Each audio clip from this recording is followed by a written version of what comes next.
আরে স্যার, ওনাকে জিজ্ঞেস করেন ওনার বাইকের দাম কত। 2,10,000। স্যার নাস্তা করবে 2,10,000। 5 লাখ টাকা দিয়ে বাইকটা নিয়ে নাও। তো বাইক কিনে নিল। হ্যাঁ আপনি কি জানিস না, ওজব তো অনেক ইগো, আর ওনার ইগোতে আঘাত লাগলে ওই সব কিছু কিনে নেয়। বিশ্রী কফি কেন? কে বানিয়েছে? স্যার আপনি কফিটা এভাবে ফেলে দিলেন কেন জানতে পারি? ফেলে দিলাম কারণ এত বাজে স্বাদের কফি আমি কখনো খাই। তাই বলে তো আপনি আমাদের কফিটা এভাবে ফেলতে পারেন না স্যার।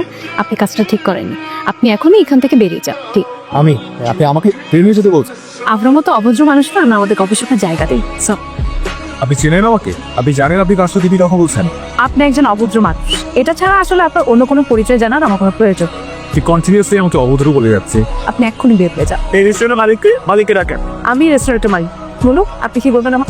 আপনার মতো একটা ম্যানারলেস মেয়ে রেস্টুরেন্টের মালিক জীবনে হতে পারে না, কারণ কোনো কাস্টমারের সাথে কোনো রেস্টুরেন্টের মালিকের ফোনে ব্যবহার। আমি তো আপনাকে কাস্টমারই মনে করি না। ম্যানেজার সাহেব, আমি এই রেস্টুরেন্টটা কিনবো। সরি স্যার, এই রেস্টুরেন্টটা বিক্রির জন্য। আনিস সাহেব, আমি কালকের মধ্যেই কফি শপটা কিনতে চাই। সরি স্যার, এই রেস্টুরেন্টটা কোনোদিনও বিক্রির জন্য না। ম্যানেজার সাহেব, আমি কালকে এই রেস্টুরেন্টটা কিনবো এবং কালকে এই রেস্টুরেন্ট কেনার পর আমি এখানে কফি খেতে আসবো। তারপর যেন আমি এই মেয়েটাকে এই রেস্টুরেন্টে না দেখেই আমি এই কফি শপে কিনতে চাই, সেটা যে কোনো মূল্যেই হোক। তন্দ্রের সাথে আমার একটা মিটিং সেট করো, অবশ্যই সেটা কফি শপের বাইরে। তন্দ্রা ম্যাডাম বলেছেন ওনার সাথে দেখা করতে হলে আপনাকে ভেতরে যেতে হবে। আমি এই কফি শপ না কেনার আগ পর্যন্ত ভিতরে যাব না। ম্যাম বলেছে ম্যাম বাইরে আসবে। আরে সাহেব, আমি এই মানুষটা সম্পর্কে সব ধরনের ডিটেইলড ইনফরমেশন সম্ভব। আপনার জন্য 50 লাখ টাকা একটা চেক এনেছি। লাগবে না, আমার কফি শপটা আমি বিক্রি করবো না। এত ইগো আপনার? আমার যেটা সেটাকে ইগো বলে না, সেটাকে বলে আত্মসম্মান। আর আপনার যেটা সেটাকে বলে বাপের টাকা উড়ান, বাপের টাকা ফুটানি করে। আপনি কি আমার সাথে একটু ভালো করে কথা বলতে পারেন না?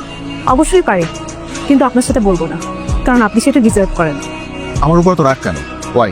আমার আপনার প্রতি রাগ না, আপনার মতো বড় লোকের ছেলেদের প্রতি রাগ, যারা আসলে ভাবে দুনিয়াতে টাকা দিয়ে সবকিছু কিনে ফেলতে পারে। আসলে টাকা দিয়ে সবকিছু কিনে নেওয়া সম্ভব, because money is power, money is everything. অবশ্য আপনি তো এটা বুঝলেন, মানে আপনার কাছে তো টাকা নেই। আমার আসলে সেই টাকার দরকারও নেই, যে টাকা মানুষকে অমানুষ হিসেবে গড়ে তোলে। আমি এখন যা আছি খুব ভালো আছি। অবশ্য আমি আপনাকে বোঝাতে চাই যে টাকা দিয়ে সবকিছু আপনি কিনতে পারবেন না। টাকা দিয়ে আপনি একটা 5 স্টার হোটেল থেকে কিনতে পারবেন, কিন্তু আমার যে ছোট ক্যাফেটা আছে না, সেটা আপনি কখনো কিনতে পারবেন না। মাইন্ডেড। তন্দ্রা ম্যাডামের বিষয়ে খোঁজ নিয়েছিলাম। ওনার মা খুব অসুস্থ, ওনার বাবা চাকরি টাকরি নিয়ে ওনার আর্থিক অবস্থা খুবই খারাপ। বিদেশ নিয়ে যেতে হবে, কিন্তু অনেক টাকার প্রয়োজন স্যার।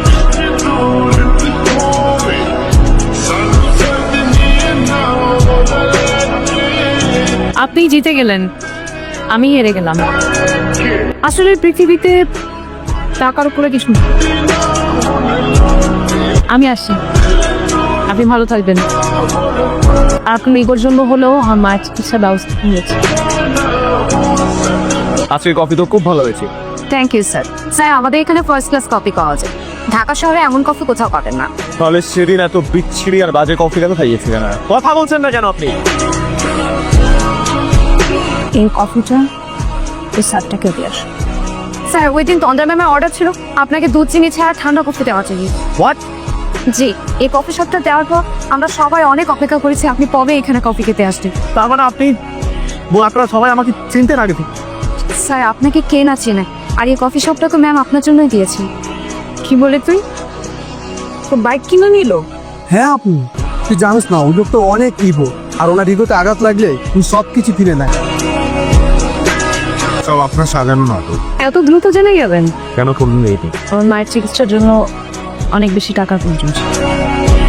ওই সময় তো আমার আপনার বাসা বলবো, আর আমি আমার ফ্যামিলির জন্য সবকিছু করার জন্য।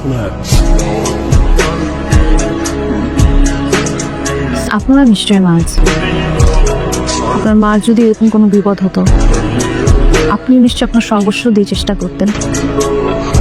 আমিও তাই নিয়েছি।